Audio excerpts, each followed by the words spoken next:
Keep my commandments. There's a lot of people know that. Jesus said, if you love me, you will.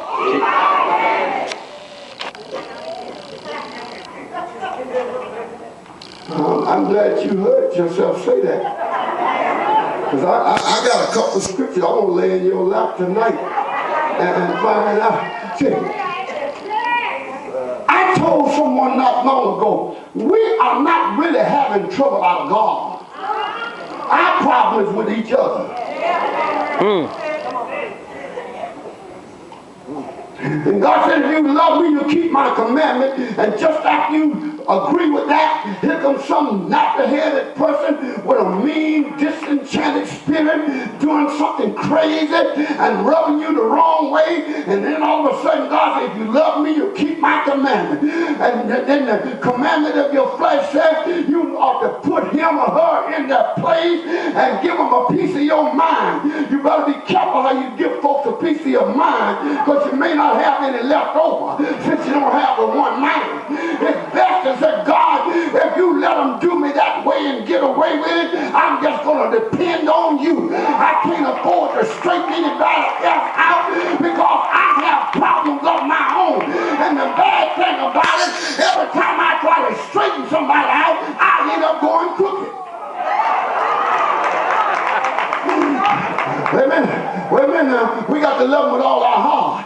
Love him with all our heart. Now when he said love me with all your heart, he didn't say it would come easy. Okay. And he didn't say you won't have any opposition. He didn't say circumstances would not arise to test your ability to keep on loving me. Let me tell me, and you listen to me talk to myself, there's nothing under the sun that demonstrates our likeness of God and our nearness to God more than our willingness to forgive an offense. Well, you talking, Bishop. Say that again. Nothing demonstrates our likeness of God and our nearness to God more than our willingness to forgive an offense. Jesus is our greatest example. He died for all, didn't have to die at all, but he died for all. And the folk that hung him on the cross, he prayed that they be forgiven. And here's some of us, if somebody look at us a way we don't like, we can't even pray that they be forgiven.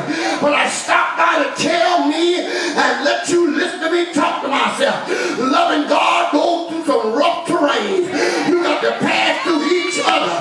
No wonder the Bible said in St. John chapter 15, I believe, verse 34, by this shall all men know that ye are my disciples, that you have love one for the other. And I got news for you, friend. He didn't say by the color that you wear or the length of your hair and where you go to church. Your love for one another is a demonstration to a sick world. And if you want to have life, come on to the house of God where love is in charge. Folks may not look right, but they got love enough to make up for what is missing.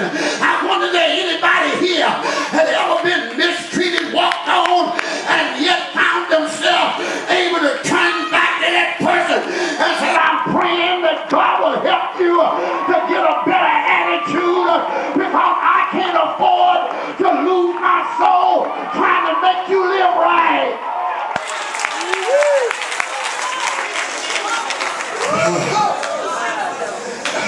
I'll be through here just as soon.